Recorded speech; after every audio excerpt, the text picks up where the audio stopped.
The 225GP concrete floor polisher is a 2-speed machine that can operate at either 175 or 300 RPM.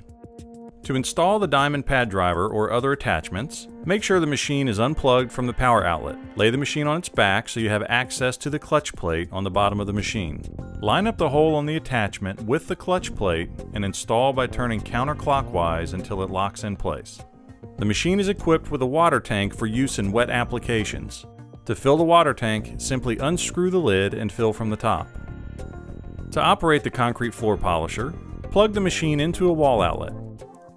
Lower the handle to hip or belt level and then lock the handle in place. Make sure the switch is in the low speed position. While holding the handle with both hands, push in and hold the safety switch and then squeeze the handle. Once the machine starts, you can release the safety switch. Control the direction of the machine by applying pressure in either an upward or downward direction. Pushing down on the handle slightly will move the machine to the left. Raising the handle slightly will move the machine to the right. To dispense water onto the floor, pull the valve lever attached to the water tank. As long as you are pulling on the lever, the valve is open. Once you release the lever, the valve will close. If this is your first time operating a floor machine, be aware that it takes a little practice to get accustomed to the startup torque. Our recommendation is to find an open area free of obstacles and practice starting the machine a few times. To polish concrete, follow these steps. First, prior to beginning any polishing process, all pre-existing topical sealers and coatings must be thoroughly removed from the floor. Follow the manufacturer's guidelines for sealer or coating removal. Inspect the floor for any floor anchors, bolts, or other obstructions. Obstructions must be removed, ground flush to the floor surface, or recessed with a hammer and punch prior to beginning the polishing process. Failure to do so may damage the diamond discs, damage the floor, or create a potential safety hazard. Isolate the area to be polished to prevent pedestrian traffic. Step 1. Attach the repair diamond discs to the driver on the machine. Ensure that the hook and loop attachment is secure and that each diamond sits flush within the holder. Set the machine on high speed. Apply water to the floor. Polish the floor at a slow walking pace, stepping over 1/2 width of the machine with each pass. After the first pass is made, alternate the direction to create a crosshatch pattern, for example north-south followed by east-west. Then remove the concrete slurry from the floor. Step 2. You're going to replace the repair diamond discs with the prep diamond discs, ensuring again that the hook and loop attachment is secure and that each diamond sits flush within the holder. All other settings and procedures are the same as in Step 1.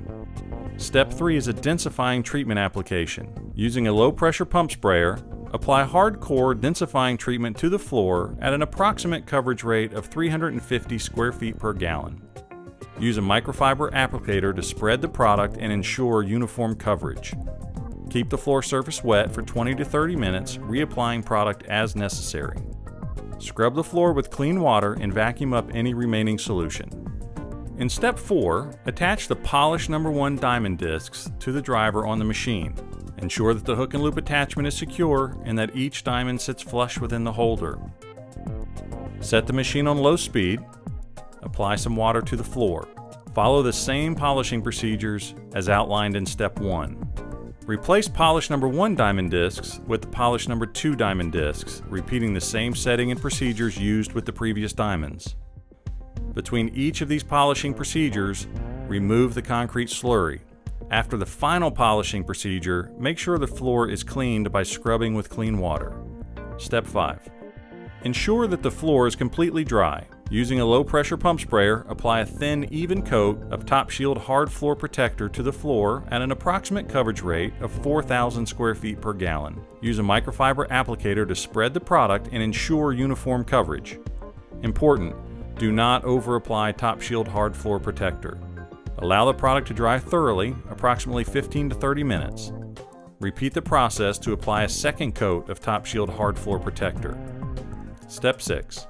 Install a Power Polish HT pad or a 3000 grit diamond impregnated pad and burnish the floor with the machine set on the high speed setting. If you have any questions or comments regarding the Pioneer Eclipse concrete polishing system, please feel free to contact us at pioneereclipse.com.